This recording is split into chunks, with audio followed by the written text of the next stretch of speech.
home? Is it in Canada or US? Dr. Arthur Kennedy, Doc, you're welcome to The Big Issue. Thank you, and greetings to your viewers. I live in the US. I've lived in Canada before, but I currently live in the US. Oh, that's good. Are you in the state of Nevada or where? Because we are looking for two people, Sedina Tamaklo and Ken Oforiatta. They are both in detention. Which one are you close to that you can bring home for us? America is an entire continent. I live in South Carolina. Oh, that's nice. That's nice. Anyway, before I come to you, I want us to watch the video of Professor Kwabena Frimpong-Boateng. He was on the point of view with Bernard Kokuavle. He described the NPP as fake, which has led to a number of things. Let's see that video.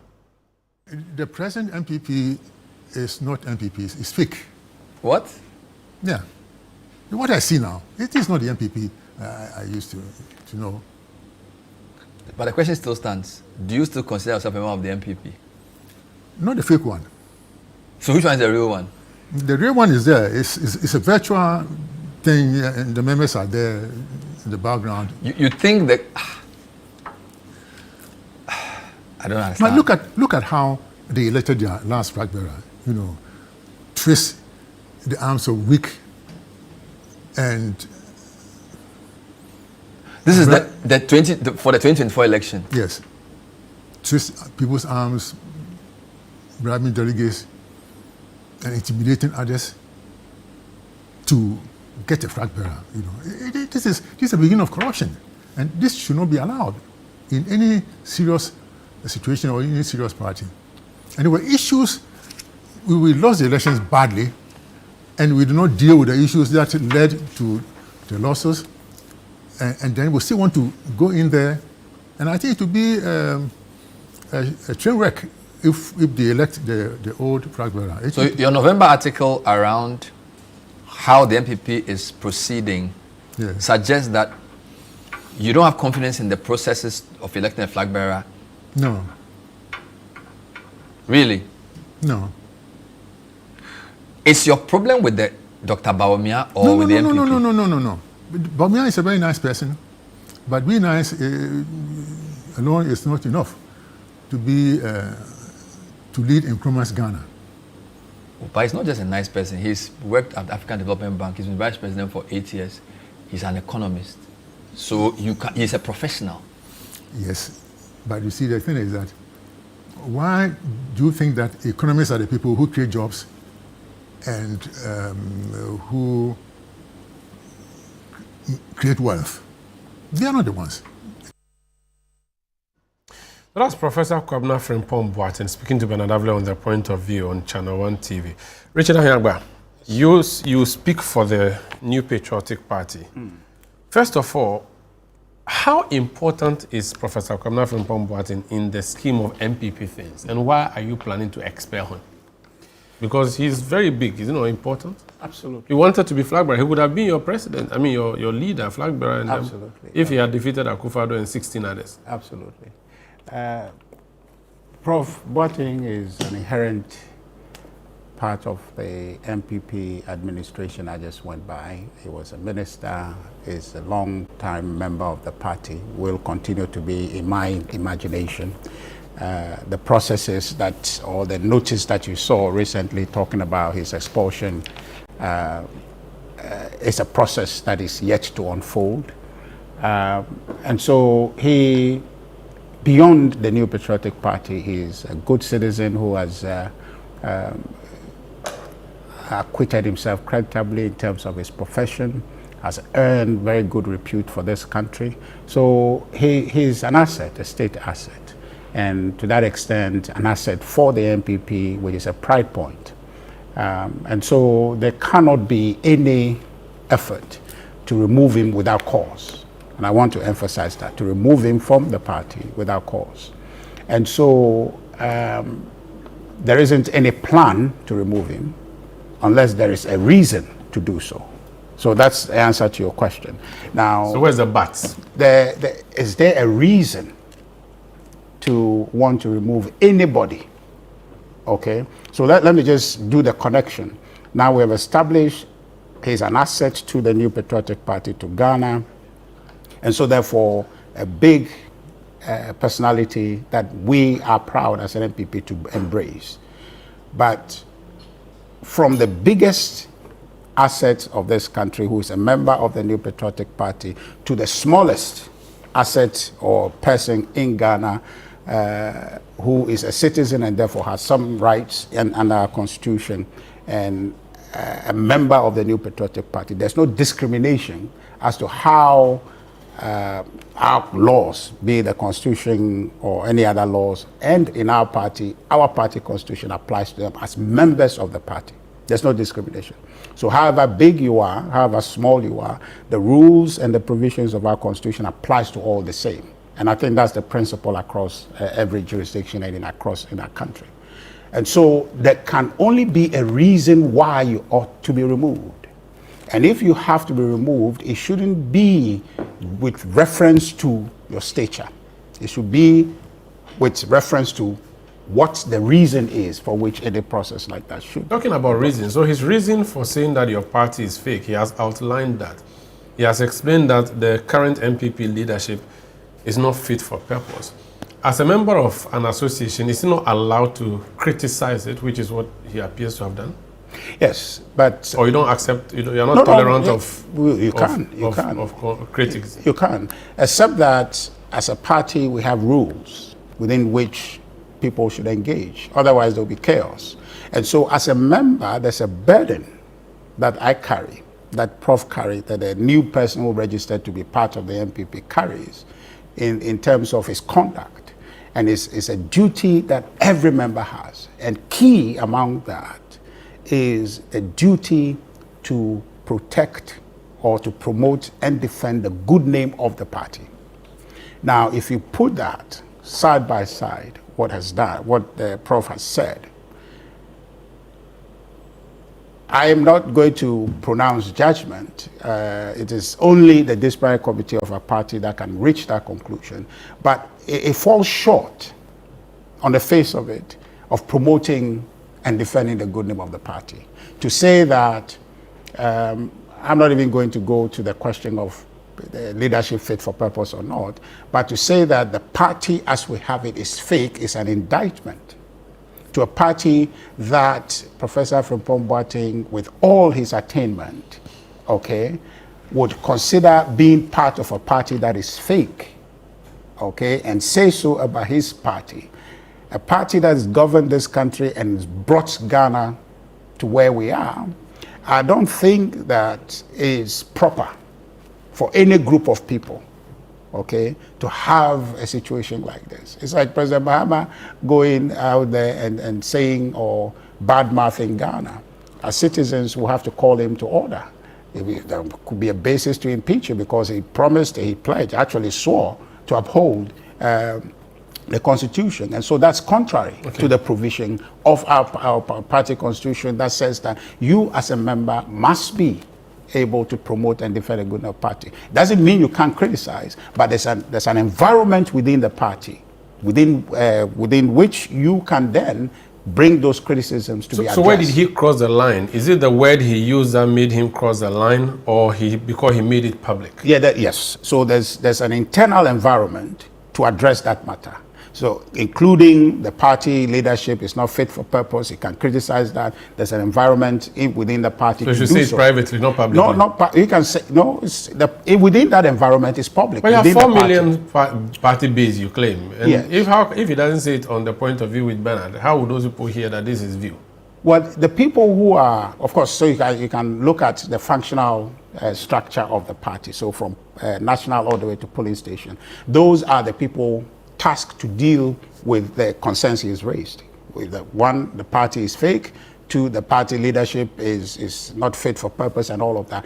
There are people functional in a role to deal with that. So if, as a matter of making that point, it means that there is a certain way of doing things that people are not doing now. So that environment provides the space for him to then make that recommendation to say that I think that the leadership is not fit for purpose because A, they are not doing this, B, they are not doing that, C, they are not doing that. That internal environment will take it on and deal with it. The question that perhaps we must raise is that has Prof leveraged that environment? That internal. So he didn't exhaust that. Did he actually? Well, exhaust means that he has started and he didn't even start. So is there any evidence that he has tried that? right? And then therefore was not given a hearing, and the only recourse he had was to come and say it there. So now you're planning to sack him? So it is not. It is not.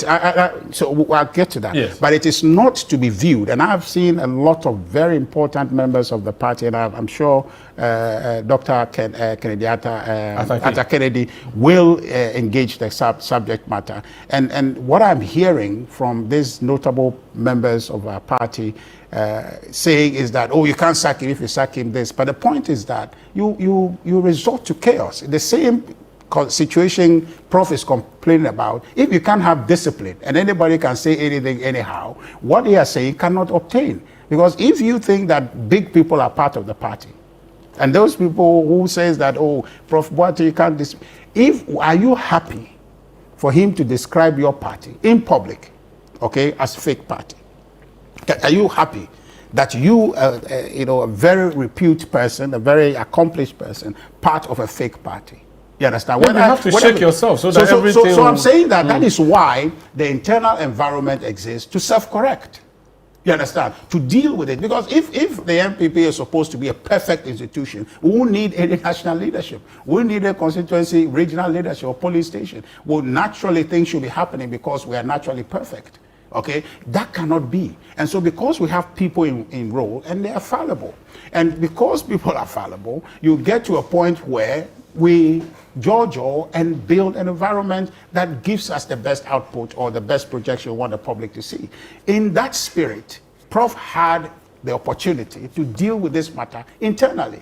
But by not exhausting or dealing with this matter internally and going out there to kind of introduce that subject, it is contrary to our constitution. So any decision to deal with the comment in line with our constitution, it is not in any way, and I find it difficult if anybody says that because he has said that and it's contrary to our constitution, he should not be dealt with. We are creating chaos. I see that you have a copy of your constitution Yes. there. So which article did Professor Frimpong-Boateng breach by his utterances? So specifically, if you go to Article 3 of our constitution, which is membership, and I'm referring to 3.4a, it talks about a member shall have the duty at all times to, 1, promote and defend the good name of the party.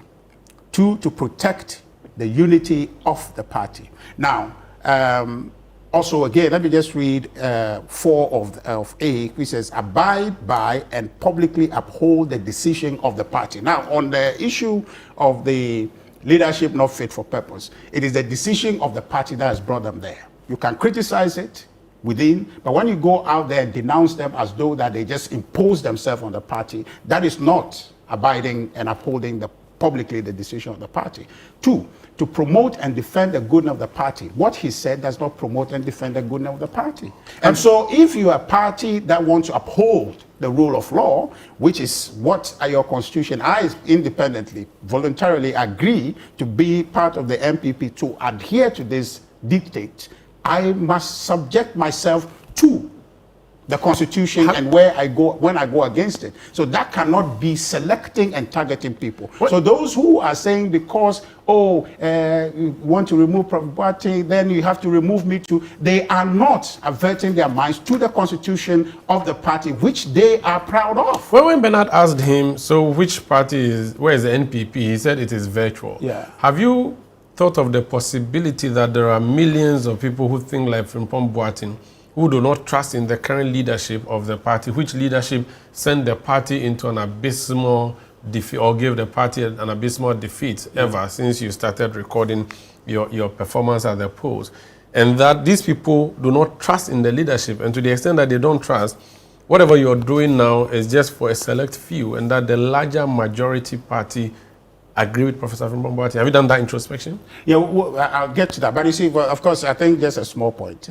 This thing is not, our defeat in 2024 is not abysmal like we have not seen before. Oh, it's not worse than you've ever suffered? No. Before 2024... 38%, sorry, 41%. I know you are going to do that. No, it was a mistake, 41%. No, you know very well. But you see, before there was 2024, Okay, before 2024, there was 2016, right, where it was unheard of that the NDC lost in such a manner. But today, the same NDC has come back and is in office with a margin appreciable, which then reflects that we have done abysmally. So there's tomorrow. And so therefore, the 42% that we've got, 41.7, and mathematically 42, is not unprecedented. Electorally 47, 41. Yes, you understand. So that's where we are. But margin of error is what, 3 or 2? Well, this is unfortunate. That's how many margin of error. Okay. You know, so the bit about introspection, a vast number of people out there holding that view. And so therefore it presents a problem of the current management of the party. There's no qualms about that. But the problem is that elsewhere you would all have resigned en bloc. In fact, when David Cameron resigned after failing the Brexit campaign, he and everybody. But there's no law that says you must resign because. I don't think it's law. It's morality, maybe. Morality from is not, chairman who is absent. Actually, your chairman is absentee. Yeah. Your general secretary. Everybody should go, including you. Well, I don't have a problem with that, but I'm just saying that it is not any standing order or any law. It's good conduct if you want to. But the point is, I'm coming. The point is that whether these matters are out there and people have concerns, okay, it does not give you the leverage to go attack out there and contravene the constitution. So it's not nice, but don't say it's not nice. No, you say it. I'm saying that there's an internal environment. That's what he said. No, we have, if you go to Article 3, I told you about, Article 4, which deals with discipline and grievance procedures, you have that opportunity to then petition or write to say that I have noticed that the party has become fake internally, and so therefore these are the reasons why I think it's become fake, and these are the things I think you must do to unfake it. I'll come back so you explain to me why you want to remove him even though you have not written a letter to him. Yes, let me just conclude on that matter. Before you I wanted to come back to you. I wanted to give you the last bite. After, because all of these people, they will attack you. So I want you to... So the point should be made that Prof is not being targeted. Any effort that is underway following the issuance of the letter of the General Secretary is not a conclusive. It's not the letter. It's not saying we have dismissed you. It is an invitation that the process will be kickstarted, and that process is consistent with our Constitution, and it should apply to everyone, including myself. And I've made a point that certain things I'm not happy about, I can't say them. If I want to say them, I'll say it in the internal environment. But if I come here and I say them, I should be ready to subject myself to the discipline. Okay, I'll say it. Tell me. Well, it will be you that is saying, not me. Dr. Atake, you have once chased the elephant into the bush, and I remember the fight you had with the NPP at the time. Does it sound familiar or too familiar? It does, and my greetings to Mr. Ahiable. He did a valiant job in trying to defend the indefensible. You know, Professor Frimpong-Boateng is a member of the NPP and subject to his rules, but he's also a Ghanaian citizen with rights. It will appear to me that our constitution guarantees freedom of expression.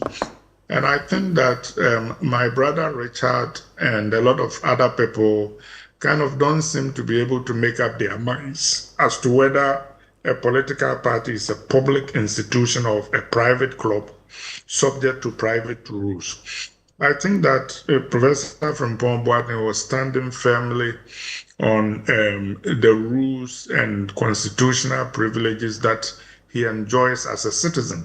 And by the way, by way of comparison, if Professor Frimpong-Boateng was a member of the British Labour Party or the American Democratic Party or a lot of parties around the world, his remarks will have been hailed.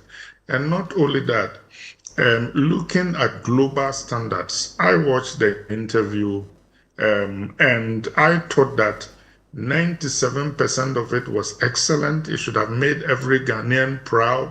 It will make all of us wonder why we were not even drafting him as a presidential candidate. Now, I wouldn't have used the same language that the good professor used. But, politics, people say things in the heat of the moment. I think, though, that we are drifting away from the fundamental points the good professor was raising.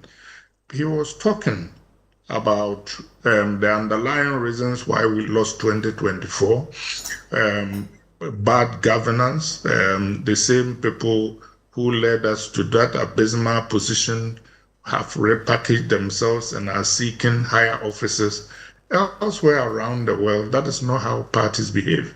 Indeed, when Jimmy Carter lost the presidency in 1980, he was never invited to a national meeting of the Democratic Party. Why? Because he represented failure. Everybody knew that making him the face of the party going forward was not a good thing.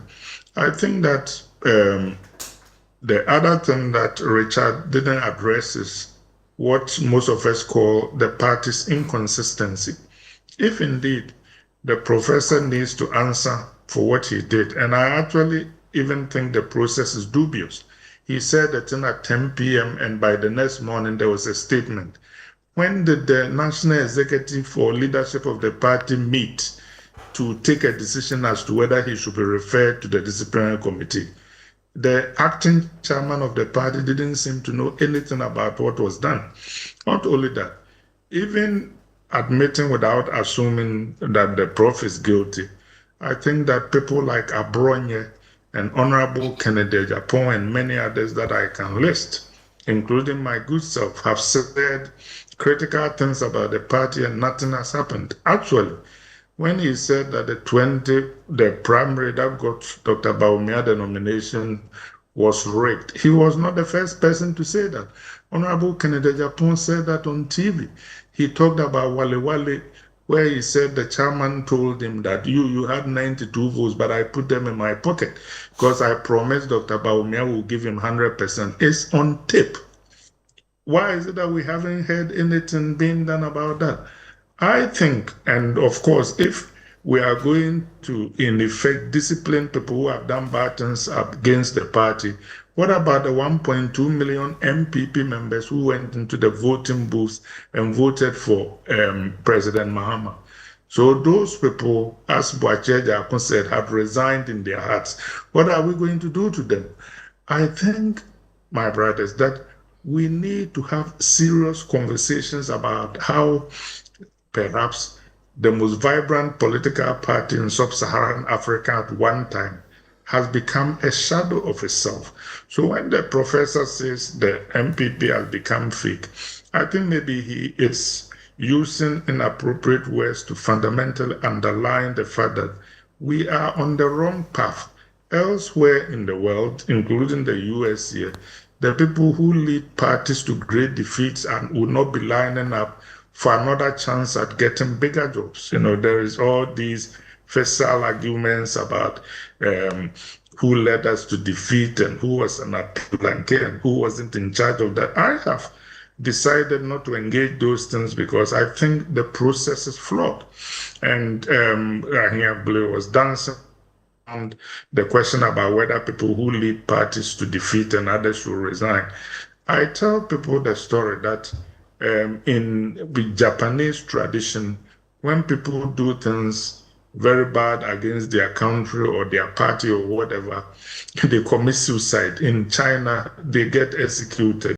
In Ghana, they line up for bigger jobs, So I think that the professor has put very fundamental things on the table. He's a national asset. He's a party asset. The important thing is to engage. That is what we do in politics, not to attack his person. But Doc, the view is that there must be discipline. You cannot run an association where everybody can say just anything they want. That will lead to chaos and recklessness, and you do not encourage that. So you have to be firm, and that's why they are doing what they are doing. So tell me about fairness. How is it that Harun Esiku, who was on suspension, woke up then one day and he was party chairman, from suspension to being a party chairman? Why is it that Kennedy Japan described all NPP members as fools on the record and he's still there? Why is it that Abronye has said all the things he said and nobody has a problem with it? Why is it that Nanado, what do they call it, led one of the most discredited governments in our history and we haven't done anything? Why is it that he stood on a campaign platform and told Ashanti people that your Kokromoti belongs to you and you can do whatever you like with it, which was bringing the party into disrepute and we haven't done anything? Why is it that Dr. Bawumia wasn't even a party member and we could make him running mate when we had disqualified good standing NPP members for even running for members of parliament? So where is the consistency? Where is the discipline? If you can explain those things to me, I'm waiting. If the party chairman were the party chairman is absent, maybe the acting party chairman or the general secretary were in front of you now, in the specific issue of Professor Kwabena Frimpong-Boateng, what would you say to them? I just told you, if I was the general secretary, the morning after I saw that interview, I would have been in Professor Frimpong-Boateng's house to engage him. The way that the MPP so you go and pamper him? Back, I didn't say pamper him, I said engage. I'm speaking English. There's a difference between pampering and engagement. And the reason I will do that is not because he's more important than anybody, but through him, I'll be sending a message from people who entered the polling booths and decided to vote for President Mahama, that you can come home, we value you. Because in addition to the 1.2 million people, come 2028, we'll be hoping that some NDC members will cross the carpet and join us. Without them, we're not going to win. Politics is about numbers. And the numbers should be coming to you, not going out. So even if the numbers are bad, keep them, maintain them. Because now in 2015, the NPP thought that its chairman, Paul Afoko, its general secretary, Kwabena Frimpong, and its vice chair, Sami Crab, were engaging in anti-party activity. They kicked them out. They went ahead to win 2016. So there's perhaps some precedent that has been set. And if they think that this arm is not helping them, which is Professor Frimpong-Boateng, cut that arm off and go with one arm in a sleeve and go and win the election in 2024. Good riddance to bad rubbish. Yes, and that 2016 bargain with the devil will be devil-esque for generations. That is why we are where we are. Because those firings were not done with due process. They were cooked, they were manufactured. Afoko and Kwabena Frimpong had done nothing wrong. Their expulsions were vindictive and unprincipled. And that is the price we're still paying. I have listed a catalog of times when we didn't follow the rules and we were inconsistent. If we were going to be disciplined, then we should discipline people left, right, and center. I want to suggest that if we are in the mood to discipline, by now we should be calling Nana-Addo Dankwa Akufo-Addo on the carpet for leading the government that he led. No cabinet reshuffle, corruption left, right, and center, arrogance everywhere. His ministers are now running helter-skelter, trying to avoid accountability. That is what the party should be doing. So suspend Akufo-Addo or expel him.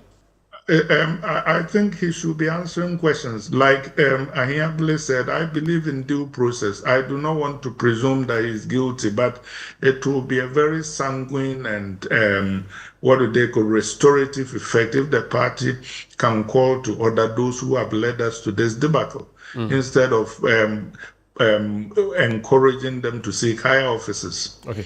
Doc, I'll come back to you if you could just stay with me. Richard Ahiagba, you've heard Dr. Atake there. Yeah. Has he qualified as a candidate for expulsion in the NPP based on what he has just said? Because clearly he's reminding you of what he calls inconsistent. He says you are engaging in picking and choosing. The NPP, which used to be very vibrant, is now a shadow of itself.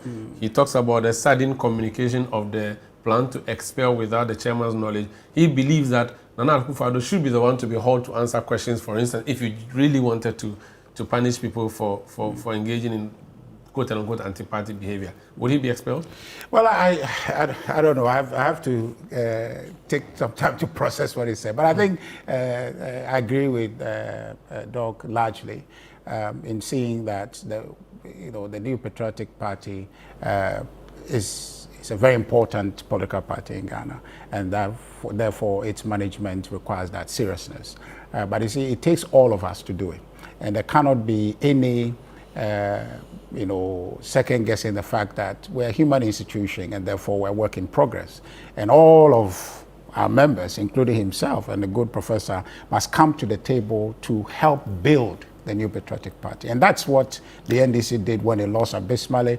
Nobody thought the NDC had a chance of ever winning again. In fact, President Mahama, it was conclusive that there was no way he was going to come. And initially, when it started, you came to give him a wonderful opportunity by messing up. But naturally, it's a terminal election that he won. He didn't win 4 years after. Terminal election in Ghana, you've seen that this Fourth Republic, the 8-year cycle is there. So 8 years was a terminal election. And other factors, be it the international economic difficulty, played into it and therefore gave him the right to office. So it's not anything ingenious they have done. And I'm telling you that the record will show that when he lost in 2016, there was no chance. The NDC was seen as being in disarray. You remember Prof. Kwesi Boateng's report following their loss. The same thing, it plays out. But the key thing here we're saying is that the NPP needs all of its members. And I agree with Prof. It's a game so if you need all of its members, that should include Professor Batu. Absolutely, absolutely. But then you have to balance that with discipline, because then what signal are you sending to the Ghanaian people that you will indulge behavior that is not acceptable in line with rule. Okay. And so that when you come to run the country, how would you run the country? You let your people break the rule and then you advance and then as if nothing has happened. So no, I agree, and I'm happy he makes the point that if he were speaking about that matter, he won't use that particular wording. And that's where all of us must begin to avert our minds to say that we have a party to run, and that party cannot be assumed to be perfect. Okay. It has people who are put there by the collective wisdom of the party to select them to run the party. Let's support them. The way what Prof. Boateng said is not supporting the executive that he says is not fit for purpose. He needs to support them, working with the constitution to use the internal environment to suggest to them. He makes the point also about what Kennedy Japan may have told somebody on TV, that a chairman of Wale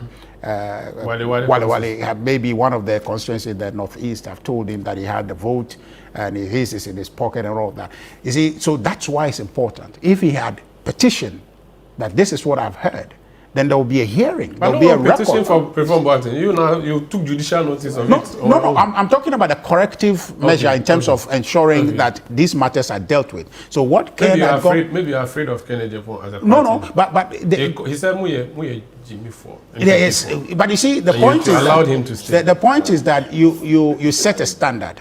The idea that the other people have said it and have not been disciplined, that's not my job. My job is to communicate what is done. That's fine. Other people have a responsibility to enforce that discipline. I'll come back to you. So the key thing I want to say is to agree with Doc and to invite him to help us to drive the party discipline that we must attain. It is why we have a constitution. He's enjoying America. Please but he's still an active member from what I see. He cares about the party, and because he cares about the party, he can't be reckless. He can't use those words. Okay. And so we invite all of us to try and do what we must do as members to help the party sustain, stabilize, and win power in 2028. I'll come to you. People have also expelled people in your party in the past. I'll come to you, but before then, let me hear from Duncan. Duncan, if a member of COPEC had described you the way that you are fake, would you have tolerated him or sacked him? Which one would be your approach? The truth is, it has happened before. But you see, as organizations evolve, you take note of dissent, you take note of apathy, you take note of concerns. You also take note of sometimes acerbic attacks. And I always tell people that by virtue of the fact that we even have this platform to express ourselves, somebody would disagree with something you say, right? Their response may be way harsher than you expected. They can call you names. They can denigrate you. Sometimes even your own children at home, right?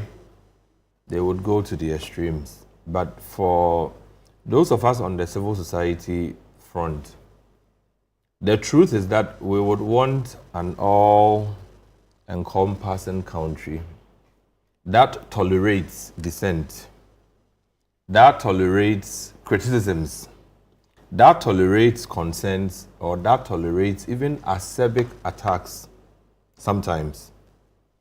If you listen to the good old Professor Frimpong-Boateng, just like many others in Ghana, might not just be the NPP people alone. There were several other Ghanaians who voted for the NPP, who are not members of NPP, who had a certain expectation of, normal things being done, right? They were not expecting us to start building Twin Towers, develop Ghana as though it were New York. A lot of them had been disappointed, especially by some of these policy inconsistencies like the haircuts, right? You saw the former Karma person who sadly passed away, complained that the way he had led his life, going into retirement, he expected to be able to live a meaningful retirement. But his own money at some point to buy drugs, he couldn't get. Sadly, he passed on. So when you have people who went through a system that the system itself came down heavily on them, right? You do not expect these people to be charitable with their words, and they would never be. I have heard a lot of people who probably one way or the other were affected by the banking sector collapse. Some lost jobs. They could be NPP, they could be middle people or neutrals, they could be NDC people. They could be NPP people, but when they come to express that frustration and you don't listen carefully, you might think they are attacking the brand NPP. But people are carrying a lot of pain. And I suspect Professor Frimpong-Boateng carries one such pain. Because if you recall his report on the Galamsey bit and the kind of responses he got, the pushbacks, the insults, the attacks. Look, I would be straight in reminding Richard and the broader NPP party. People like Abronye had said very vicious, you cannot even use the right words to describe the kind of attacks he unleashes on some of these people. We've not seen them either call to order, call to be sanctioned, or threats of, dismissal, like we saw with Professor. So it is beginning to look as though there's a certain establishment. Richard, this is for those of us sitting out there, okay, minding our trotro business. It will begin to seem as though there's a certain establishment. The establishment has people that it targets, right? So there's some selectivity. And then there are people that the establishment protects or fears. Like you rightly said, there have been several utterances, some very direct at the party, some direct at functionaries of the party, some direct at people who have been deemed to have sympathies for the party. Insults, very direct ones. Naked insults. Naked, nothing. And these people are never called to order nor sanctioned, either because they tilt towards one candidate or the other. Look, I saw some comments by, is this Ovesatete or something, on Adwoa Safo the other day on socials, and I cringed. It is politicking you're doing, but clearly when certain lines are crossed, especially on women, it becomes difficult. The party will keep silent about some of these things, right? And then when Professor Frimpong-Boateng says that, well, the party he sees today doesn't look like the party he is known, because clearly probably he's been used to a certain type of party standard, yes. And suddenly it looks as though Animal Farm, did they say 4 legs good, 2 legs bad? So humans are bad, the animals were good. Forgetting that who was providing for them was the 2 legs. So I think that we will call for restraint, we will call for wider tolerance, right? Because when you are seeking to rebuild, some of your general membership expected that you would have gone through a process of healing, right? A process of closing your ranks, right? There was a government structure in place. Some of your people who clearly also felt betrayed or, not minded. Some were businessmen who had contributed to get the party in power in 2016. They were left, unattended to, their businesses were collapsed. Richard, you should have closed those ranks, made efforts to close them before foisting even this presidential primary on them. So time. Wait. I'm saying we've closed on that conversation. And that's not really. We haven't. They say they move past it. No. They say you are late. No, Sandra. We are going to election 31st January, whether you like it or not. No, we'll go. But I won't have time to respond. No, Richard. If you listen to me carefully, what I'm saying is this. People will carry varying degrees of pain, No, I right? agree. There's no for one thing or the other done to them, or how they've been subjected to something. And it take time to heal. But it will take them. Not subject anybody to anything. The party.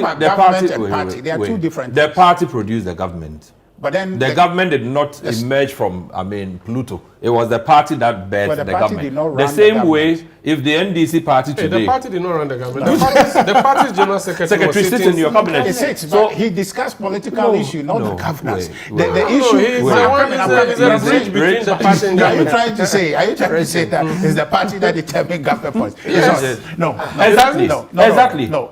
Your manifesto drives the government. Hold on. The point you are making, I want you to appreciate the nuance in there. There's the party and there's the government. The party was offered in its own government. Okay. Rich, if you had let me land there. Please land for me. I'll land quickly. But I just want you to make the two as one. All I was expressing is this. Accept that in the course of governance, in the course of your mandate, even your own people, right? A lot of them would have been, affected negatively one way or the other. And you cannot gag these people from expressing that pain, right?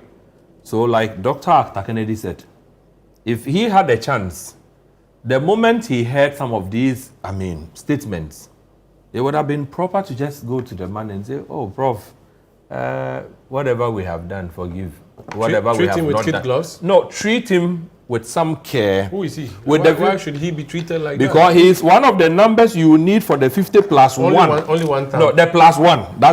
He is the plus one, probably. Okay. So treat everybody as though they are the plus one. Okay. Right? That way, if he has others like him, and they see that the party is being reconciled. You opened a window recently for people to come back, the amnesty. So one would have expected a general higher tolerance at this point than being high-handed in the approach to say that, look, once you cross the party discipline, you are going. You are being... Thank you, Duncan. You can do better. That's what I'm saying. You can do better, Richard. If you were the NDC and you were going through... But he didn't have to talk about this. Why not? It's interesting. He will advise on how to fix your party. Right now, they are holy. Yes. So I would say that, of course, we are interested parties and interested observers. We are, of course, happy they are breaking down. We are, of course, guarded by the dictum of our former president, Dufiasem. So we won't go too much into it, except that we are observing with keen interest.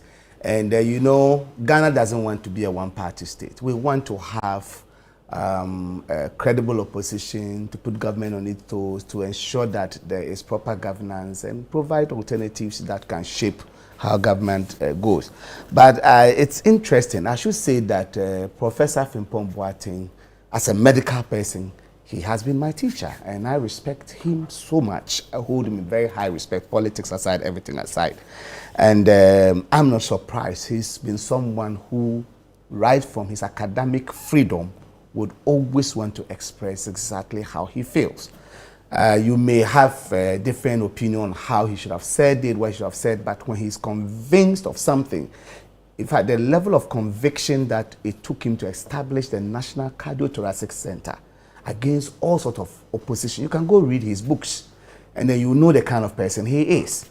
Not too long ago, when I was appointed board chair of Kolebu, I went for one of his books, the Taming the Monster, and read. I mean, when we were having a discussion on the transportation, it just came to mind. He described vividly in 1923 how chiefs from Ashanti, from Easton, came by train to the grand opening of Kolebu. Wow. Today, can anybody come from by train? That's Even how by, bad. even by road they can. That's how bad we have come as a nation several years along. But that's to say that this is a very respected person in the medical community, in national life, and in all of that. But the point is that should we hide behind respected member accolades and not discipline him So for that going, is rogue? that is their own issue. But you remember, when you are doing discipline, like Dr. Arthur Kennedy said, you must be seen to be fair and apply the rule to everybody. I'm not going to sit here to determine who it should be applied to, who it should not be applied to. But if you can take judicial notice of somebody's comment on a public platform and not take the same notice of others, it creates a certain perception. And people would want to express their opinion. So eventually you may end up doing what is right in your law, but because it's not been applied by the same standard to others, people will question it. So in the execution of justice, you want to make sure that whatever template you are setting is such that it's fair to everybody. And so sometimes you may see something you want to act, but because you didn't act on A, you are restrained. Because if you act now on B, what will be the interpretation? So sometimes people draw a line. Where do we start from? And someone could say, let's go the reconciliatory route. After truth and reconciliation as a party, let's heal. After all of that, then we can then, starting from this day, if you do A, B, C, D, we will do that after we have reorganized and restructured. But well, it's their own decisions. I'm not going to give them any advice, whether it is the virtual NPP or the real NPP. I'm not sure which one. Please, there's no virtual NPP. I don't know which one. I don't know which one Richard communicates for. Maybe the virtual one. You see why there's a need for discipline? So that deal with people like elements like this. People are creating the impression there's a virtual one. You should deal with Prof. Expel him from the party. So, you know, and there is something that is running true that we need to be careful of. I mean, you see Richard, a very seasoned communicator, trying to distinguish the party from the government. And it was just bringing some memories of like, this same line of communication led the vice president to try to dissociate himself from the government that he was part of, where try to dissociate himself from policies. No, I'm just reminding you a few things. I mean, leader of our economic management team dissociate himself from the economy. But this tells you that, I mean, it might be a very difficult job for him to do. And at this point in time, I really empathize with him. He's doing a very difficult job, like Arthur Kennedy said, defending the indefensible. But we wish him well in all of that. My point I just want to correct, before we would have dovetailed into all of this, is that his earlier submissions and everything that has happened should be judged in the light of his current submissions. Mm-hmm. I mean, if someone could tell us that we deliberately create this current traffic mess so that we can solve it and claim glory, then you ask yourself, what is the basis? Did we go to take away? Nobody said it was a suggestion to did we go to take away the buses? Did we go tell the drivers to park their buses so that people will be in a queue? I mean, it defies all manner of understanding. But I'm not surprised. All that I'll say is that I wish them well. Are you sure? Oh, I wish them well. Genuinely, I wish them well. Okay. That I know NPP will not die. Okay. It cannot die. But it can limp. Oh, I mean, it should limp around elections so that we will win with a decisive majority and then they'll reorganize and come again. The elephant is, yes. we want them around, but we don't want them strong enough to be able to win an election because the memories of the bad governance that they led this country to is so fresh on our minds. Ghanaians need a credible government like what we have to put us on a better track. We need enough time to reset this country. And so maybe they need more time to reset their own party and they should take time to reset the party. And it's not done by issuing dismissal letters here and there or warning people here and there when others are doing the same thing and going scot-free. Okay. They should take their time to reorganize. Okay. While all that is going on, we are focused on resetting the country. And let me put it clearly that as far as the NDC is concerned, we know our fortunes in 2028 is not dependent on NPP. Whether they sack Frimpong-Boateng, whether they sack Akufo-Addo, whether they sack, that doesn't determine our fortune. Okay. Our fortune is determined by how much we keep to our promise to the people, our reset agenda, the economy that the people are seeing. That is what will determine our fortune, and we are committed to that. Let me go to Franklin. Franklin Kojo, you run a think tank, Imani Africa. You have managed human beings. Managing human beings is difficult, and it appears that's what the NPP is going through, and they're saying that this particular human being has crossed the board or the line and he has to go. Is that fair justification in terms of what's happening between the NPP and Professor Frimpong-Boateng? Well, a part of me feels that, look, every organization has got rules, right? And then once you've got rules, you've got to respect the rules. You've got to basically go through a process. Even if somebody's infracted the rules, you've got to go through a process in order to, should I call it, and ensure that what we probably call democratic centralism, right? So to that extent, I could understand. I can understand Richard to the extent that, okay, look, we have rules and all of that. But we are talking about people who, as we've been saying so far, these are persons who have been at the leadership position of the party before, and they've seen the carnage of leadership that was visited not just on the party but on the country, and so they begin to ask questions. Why is it that people who were clearly complicit in wasting our time, wasting our resources, actually pillaging resources and plundering this country into the... That's too harsh. That's too harsh. That's too harsh. Hold on. Hold on. Plundering this country into the junk-rated economy. What is harsh about it? I didn't get into a junk-rated economy. What are you talking about? You can pay for them. Apologize to Ghanaians. Oh no, I don't. It's not about campaigning for them. Listen, the issue is not about campaigning for them. The issue is about sympathizing with people who have serious ideas at the time.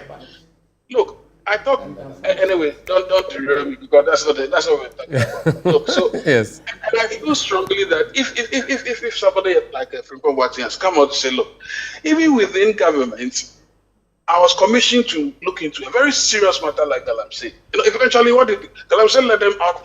Galamsey was part of the reasons why they kicked out, right? And if the things he said, if the foundations, if the results he found were properly discussed and not just said, which unfortunately became the hallmark of Nanado, I think some seriousness would have been attached to some of these complaints, and then somehow we'll never probably have this level of how do you call it, whatever elections, the margin by which they lost.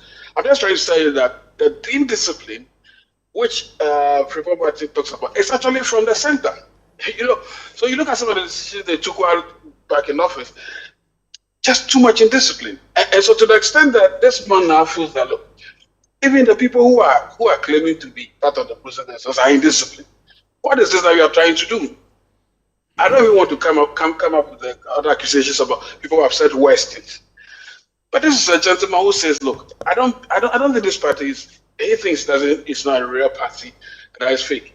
Well, you should go and ask him, why exactly does he think it's fake? And I think he provided answers, right? Maybe the word fake is too harsh.